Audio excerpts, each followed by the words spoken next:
नमस्कार। आज मैं पुनः आपके सामने उपस्थित हूँ और आज एक विशेष बिंदु है। आज ये कहें कि कौशल की कड़ी को मैं थोड़ा-सा विराम दे रहा हूँ और कल से एक विशेष अभियान की शुरुआत होने वाली है। उस अभियान के विषय में आपसे मैं चर्चा करने आया हूँ और इतना अहम अभियान है कि इसमें हम सबको अपनी प्रबल इच्छा शक्ति के साथ लग के काम करना होगा। इसीलिए मैं आज आपके सामने उपस्थित हुआ हूँ। तो कल से एक विशेष सप्ताह जिसका नाम है राष्ट्रीय नवजात शिशु सुरक्षा सप्ताह। क्या एक राष्ट्रीय स्तर का प्रोग्राम है, राष्ट्रीय नवजात शिशु सप्ताह। इसका आयोजन किया जाना है। जैसे कि सप्ताह से विदित है कि एक सप्ताह ये प्रोग्राम चलेगा और अर्थात कहें तो 23 नवंबर से लेकर के 29 नवंबर तक इस गतिविधि को हमको संचालित करना है। अर्थात ये कहें कि ये जो राष्ट्रीय सुरक्षा शिशु सप्ताह है ये 23 नवंबर से 29 नवंबर तक संचालित किया जाएगा। इसका लक्ष्य क्या है? लक्ष्य देखा जाए तो नवजात शिशु की मृत्यु दर में कमी लाना और एक बहुत ही अहम लक्ष्य है। इसे आज की इंग्लिश में तो हम IMR कहते हैं और आपके भाषा में कहा जाए, हिंदी में कहा जाए, सरल तरीके से समझने के कहा जाए तो नवजात शिशु होता है अर्थात जो 0 से 28 दिन तक का बच्चा हमारा होता है वैसे हम लोग नवजात बोलते हैं। तो नवजात जो बच्चे हैं उनकी मृत्यु दर में कमी लाने के लिए इस सप्ताह का हम आयोजन कर रहे हैं। आपकी जानकारी के लिए बता दें कि जो 1000 में हम लोग देखा जाता है 1000 में गणना करते हैं तो प्रति वर्ष ये कहें कि हर साल 1000 में से 35 बच्चे ऐसे हैं जो 28 दिन के अंदर ही इनकी मृत्यु हो जाती है और 48 बच्चे ऐसे होते हैं जिनकी 1 वर्ष के अंदर मृत्यु हो जाती है अर्थात अपना वो जन्मदिन ही नहीं मना पाते हैं और 56 बच्चे ऐसे हैं जिनकी 5 वर्ष के अंदर मृत्यु हो जाती है। तो आज हम नवजात की बात कर रहे हैं तो नवजात की बात करें तो नवजात में से मैंने कहा ना कि 28 दिन तक का बच्चा होता है जो 1000 में से 35 बच्चे ऐसे होते हैं जो 28 दिन तक अपना जीवन नहीं जी पाते हैं। इन्हीं को मृत्यु दर को रोकने के लिए यह राष्ट्रीय नवजात शिशु सप्ताह मनाया जा रहा है और इन मृत्यु के आंकड़े को देखें तो बड़ा भयावह आंकड़ा है, बहुत ही घातक आंकड़ा है, आंखों में पानी ला देने वाला आंकड़ा है ये। और देखा जाए तो जितनी मृत्यु हमारी हो रही हैं जितने हमने बताए अभी उनमें से 76% जो बच्चे हैं वो 28 दिन तक के होते हैं जिनकी हम लोग मृत्यु को रोक सकते हैं। और इसके लिए कुछ करना नहीं है, बहुत विशेष काम नहीं करने हैं, कुछ ऐसे काम करने हैं कि जिनके कारण हम इन मृत्यु को रोक सकते हैं। तो इसी मृत्यु को रोकने के लिए नवजात शिशु सुरक्षा सप्ताह मनाया जा रहा है और इस सप्ताह का मतलब केवल ये नहीं है कि हम इस सप्ताह गतिविधि कर लेंगे तो ये मृत्यु रुक जाएंगे। ये सप्ताह केवल इसलिए मनाया जा रहा है कि हमको इन गतिविधियों की करने की आदत पड़ जाए और हम इस गतिविधि को आगे हमेशा अच्छे तरीके से इसी तरीके से करते रहें। तो इस सप्ताह कल हम एक विशेष और अहम रोल पे रहेंगे और कहा जाए तो ये गतिविधि को करने में सबसे अहम रोल हम सबका, हमारी आशा कार्यकर्ताओं का ही है, आपका ही है और आपके साथ हम भी इसमें पूरे इच्छा शक्ति के साथ लगे रहेंगे। और बहुत बड़ा काम नहीं है, आप चाहेंगे तो बहुत आसानी से हो जाएगा और केवल आपकी इच्छा शक्ति पर डिपेंड करता है। आप अपनी इच्छा शक्ति बनाइए। वैसे भी आप भी विभाग के सारे प्रोग्राम को बहुत ही महत्वपूर्ण और अच्छे तरीके से कर रहे हैं, पूरी इच्छा शक्ति के साथ कर रहे हैं। इसी कारण हमारा IMR, MMR और TFR कम हुआ है, आपकी ही बदौलत कम हुआ है। और इस नवजात बच्चे की मृत्यु को रोकने के लिए ये प्रोग्राम आपके ही दम पे संचालित किया गया है। आपकी ओर ही आशाएं की किरणें देखी जा रही हैं कि आप बेहतरीन तरीके से कार्य करेंगे, अपनी प्रबल इच्छा शक्ति से कार्य करेंगे तो हम मृत्यु दर में गिरावट ला सकते हैं। बहुत बड़े काम नहीं करने हैं, आपको मैं बता दूं केवल आपको 5 कार्य ही करने हैं जो बहुत विशेष कार्य हैं। इन 5 काम में से पहला काम ये है कि हमको 0 से 28 दिन तक के जो बच्चे हैं उनके यहाँ डेली जाना है। इन 7 दिनों तक हमको उनके यहाँ डेली जाना है और डेली गृह भेंट देनी है। गृह भेंट में हमको HbA&C करना है और HbA&C के सारे कौशल का इस्तेमाल करना है। सारे कौशल जैसे हाथ धोना कौशल आएगा जो साफ़ सफाई संबंधित है, वजन लेना है, वजन देख करके खतरे के लक्षण पहचानने हैं, तापमान लेना है, तापमान लेकर एक खतरे के लक्षण पहचानने हैं, कंबल का इस्तेमाल करना है, वार्म बैग का इस्तेमाल करना है, इससे हाइपोथर्मिया शीतनाव से हमको बचाना है, कंगारू मदर केयर का इस्तेमाल करना है। इन सारे कौशलों का उपयोग करना है हमको डेली। इन 7 दिवसों में हमको डेली जितने हमारे बच्चे हैं कि ज़्यादा बच्चे होंगे नहीं, एक गांव में या कहें कि एक आशा के पास मुश्किल से 2 या 3 या 3 या 4 मान लीजिए, 3 बच्चों से ज़्यादा नहीं होंगे। इन तीनों बच्चों के यहाँ हमको डेली जाना है और डेली इन सारे कौशलों का उपयोग करना है और खतरे के लक्षण पहचानने हैं।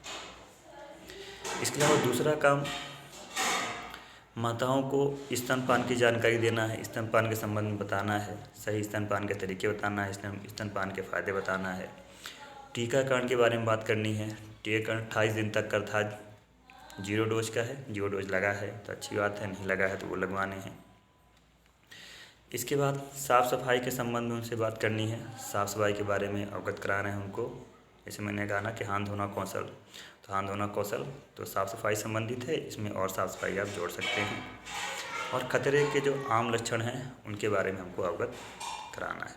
इसके बाद कंगारू मदर केयर या पोषण परामर्श हमको कंगारू मदर केयर हमको उनको बताना है, इसकी तकनीक बतानी है और पोषण परामर्श बताकर बच्चों को स्तनपान 6 माह तक केवल स्तनपान की बात रखनी है। ये हमारा दूसरा काम हो गया, लेकिन आपको अवगत करा दें कि ये हमको प्रतिदिन करना है। बच्चे हमारे पास 3 ही होंगे, उन्हीं 3 बच्चों के यहाँ डेली ये गतिविधि हमको करनी है इन 7 दिवसों में और आने वाले समय में हम इसमें चीज़ों कर ही रहे हैं। तीसरा हमारा काम होगा जो SNCU होता है, जिला अस्पताल में जो SNCU होता है, SNCU या NBSU से जो बच्चे डिस्चार्ज होकर आते हैं। SNCU आप साधारण भाषा में कहें, जो आपकी भाषा में कहें, जैसे आप लोग कांच का घर बोलते हैं।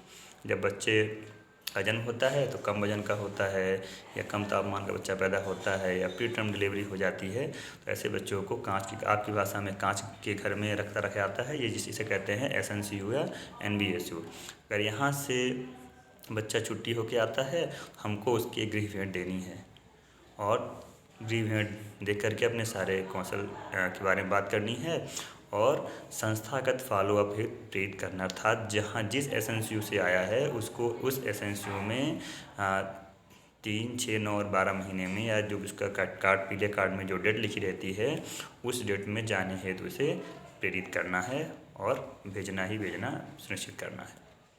तीसरा काम हो गया आपका ये। चौथा काम, जो कम वजन के शिशु हैं, जो हमारे कम वजन के शिशु होंगे, उनको कंगारू मदर केयर करने हेतु प्रेरित करना है। कंगारू मदर केयर मैंने बता दिया था कैसे होता है। कंगारू मदर केयर के बारे में फिर बता दें, अगर माँ स्वस्थ नहीं है या माँ नहीं है वर्तमान समय में, तो कोई भी परिजन से आप कंगारू मदर केयर करवा सकते हैं। लेकिन चौथा काम यह है, कम वजन के जो शिशु हैं, बच्चे हैं, उनको कंगारू मदर केयर हेतु प्रोत्साहित करना है, कराना है। और 5वां और अंतिम काम कि 6 माह तक बच्चे को केवल स्तनपान का परामर्श देना है, स्तनपानी करानी है, गुट्टी सब बंद करवा देना है, कराना ही नहीं, देखते रहना है कि बच्चे को ये शुरू ना किया जा सके, केवल स्तनपान चलता रहे। और 6 माह के बाद ऊपरी आहार के साथ स्तनपान कराते रहना, अर्थात ऊपरी आहार भी देना है 6 माह के बाद और स्तनपान जारी रखने हेतु परामर्श प्रदान करना है। देखा जाए तो ये 5 प्रकार के काम महत्वपूर्ण हैं और इस पूरे सप्ताह में ये 5 काम आपको करने हैं। आप पर ही मृत्यु दर कम करने की जिम्मेदारी है, क्योंकि विभाग ये जानता है कि ये जिम्मेदारी आप ही बेहतरीन तरीके से निभा सकते हैं और विभाग के इस आशाओं पे खरा उतरने के लिए हमारी सबकी आशा बहनें हैं और हमें पूर्ण विश्वास है कि आप इस काम में खरे उतरेंगे। और इन 7 दिनों में प्रत्येक दिन जा कर के HbA&C करिए।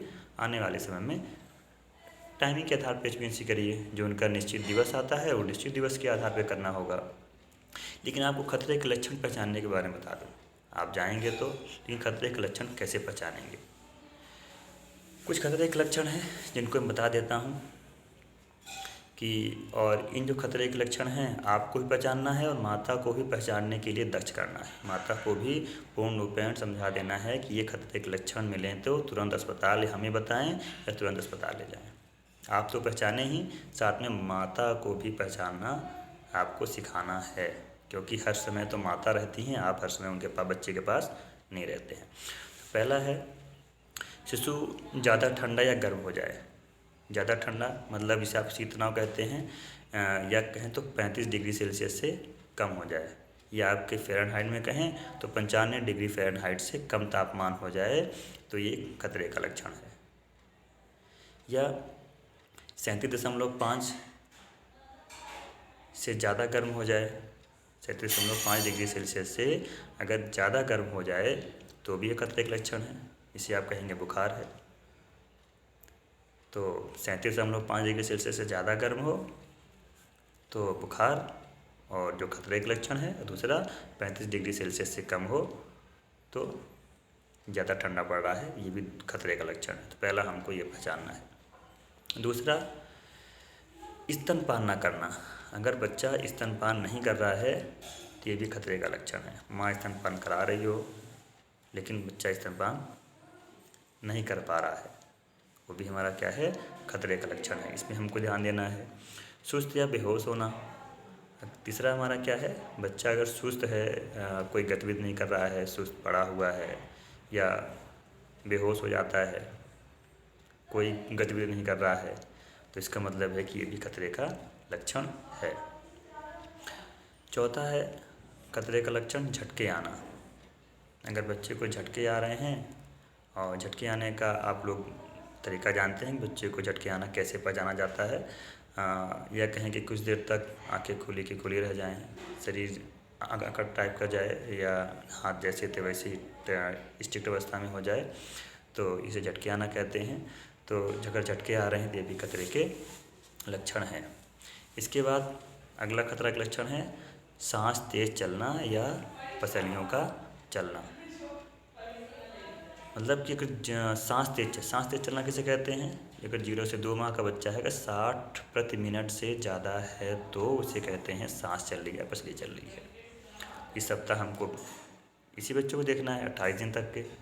तो 0 से 2 माह का बच्चा है, 60 प्रति मिनट से ज़्यादा पसली चलती है, सांस चलती है, उसे हम लोग तेज़ सांस चलना बोलते हैं। इस तरीके से 5 काम आपको करने थे उधर, 5 इधर। आपको इन 5 काम के दौरान 5 खतरे के लक्षण को आपको भी पहचानना है, और 5 खतरे के लक्षण को पहचान करके माता को भी पहचानने हेतु दक्ष करना है। जैसे मैंने कहा कि माता ही हर समय रहती है बच्चे के पास, हम नहीं। कौन से लक्षण होंगे, फिर रिपीट कर रहा हूँ। शिशु ज़्यादा ठंडा हो रहा है, ज़्यादा गर्म हो रहा है, स्तनपान नहीं कर रहा है, सुस्त या बेहोश हो जाता है, या उसे झटके आते हैं, या शिशु का तेज सांस चलती है, या उसका पसलियाँ चलती है। लेकिन आपको अवगत करा दें कि ये केवल 7 दिन की गतिविधि नहीं है। 7 दिन हम विशेष गहन रूप से इसको कर रहे हैं, जिससे हमको आदत सी पड़ जाए। इन 7 दिवसों में मृत्यु दर कम नहीं हो जाएगी, लेकिन मृत्यु दर कम करने की आदत हम डाल रहे हैं।